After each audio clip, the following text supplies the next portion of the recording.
Yeah, what up, y'all? It's Mako Eyes, Malachi, Gabriel 333, whatever you want to call me. I think it was Mike called Mako. I'm gonna turn this off because I'm driving. This is my first YouTube video, first actual one. There's a reason for it. I got a story to tell. All right, you're not gonna be able to see my face just because other cars are coming. This could be a fictional story. This could be a true story. It's going to be your interpretation of it.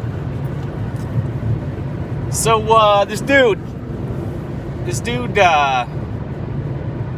was a kind of a hermit. Kind of kept to himself. Did a lot for his family. Tried to do everything he could for him. Tried to help in any way possible, financially, any knowledge he could share. Anything at all. Always trying to brighten the day of other people.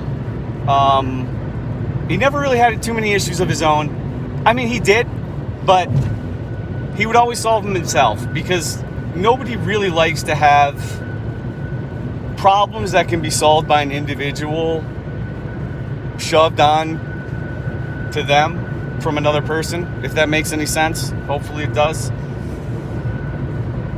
When you meet somebody, the last thing you want to hear is about how horrible their day is and how bad they're doing. I mean, once in a while, it's not an issue, but if it's a repeated thing, I mean, you can see how it gets kind of annoying.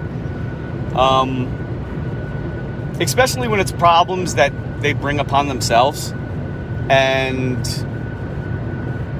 don't do anything to change it or fix it. Even when this said person has offered them multiple ways to fix the problem. So this dude just goes along chilling, trying to be the best person he can be. And something happens, serious. So this is a guy who goes around helping everybody he can all the time, never really asks for anything. And something serious happens to him.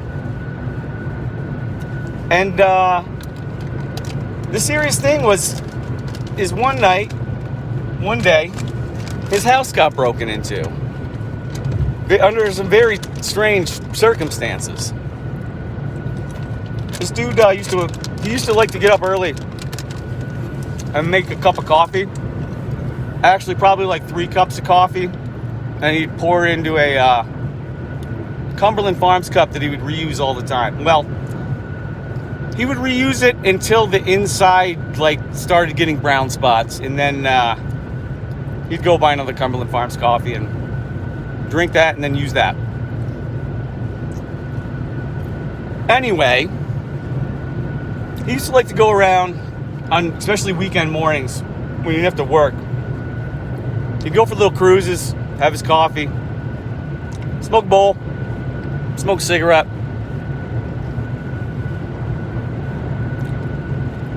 And it was a cool thing.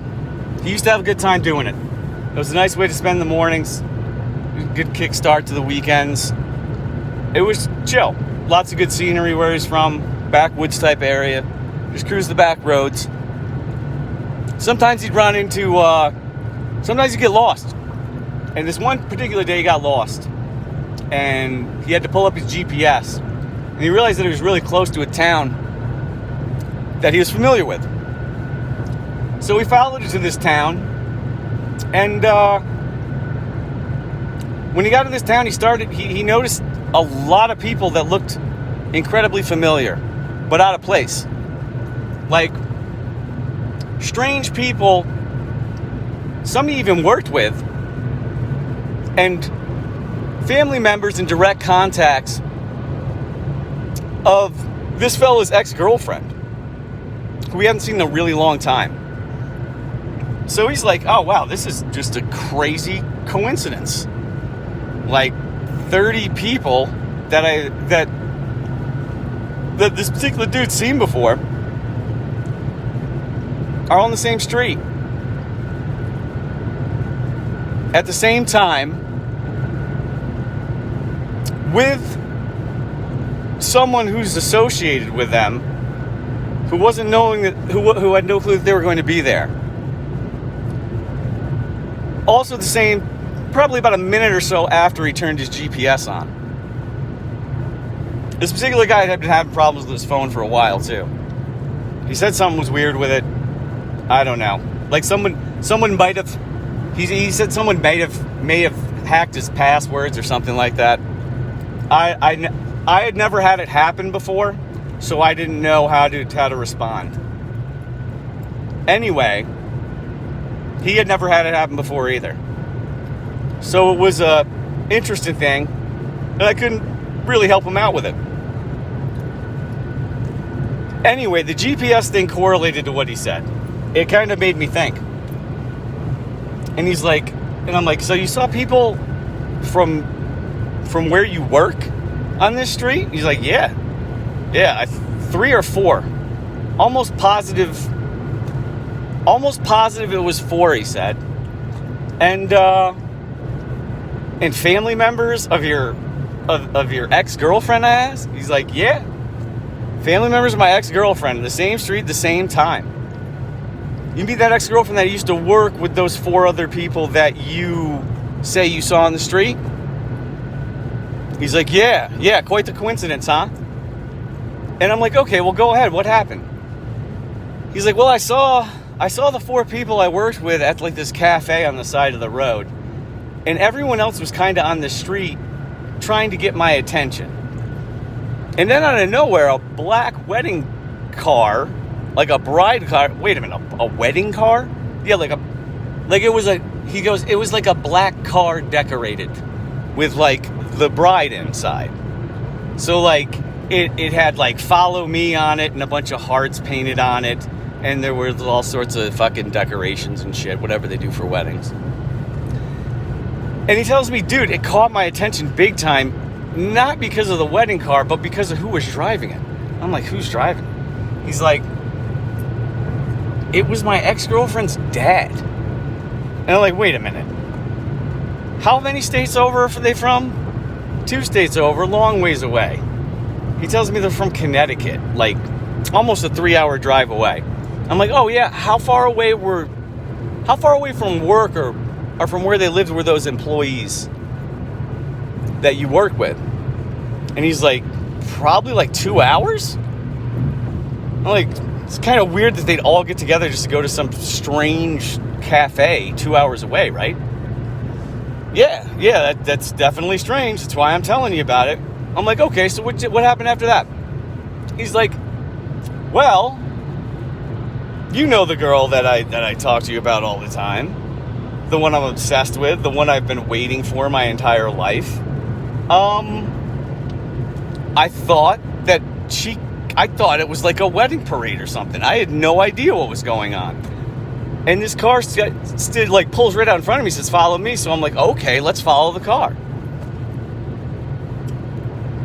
And I'm like, okay, so you're following this car around? What did all the other cars do? He's like, well, they turned around and started following. It was like a big parade. And then he says, I lost the black car because I was freaking out thinking that I was in some sort of wedding I can't even explain it. It sounds crazy. And I'm like, yeah, it sounds insane. That sounds fucking nuts. And he's like, I know, dude, but it happened. I saw them. I swear to God. So what happened? He's like, well, it's like I lost the black car, but it's like a new car would come up and like get me to follow it and say, hey, follow me, or pull right in front of me, wait for me to get in gear, and then pull off, and I would follow it. And where did it lead you? And he's like, I didn't end up getting anywhere. It seemed like we were going nowhere. And eventually I realized I think they were just fucking with me. And I'm like, oh, like a gang stalk. He's like, a gang stalk? I'm like, yeah, like a gang stalk. It's like a bunch of douchebags get together because they have nothing better to do with their time. And they go around and fuck with somebody just for kicks. And he's like, that's real? People fucking really do that shit? Like, there's people like that who actually exist? And I'm like, apparently a bunch of people just got arrested for it. I mean, YouTube it. It was a big fucking deal. Nobody believed the poor guy either. Anyway, part 2's coming. The story's really interesting. Peace.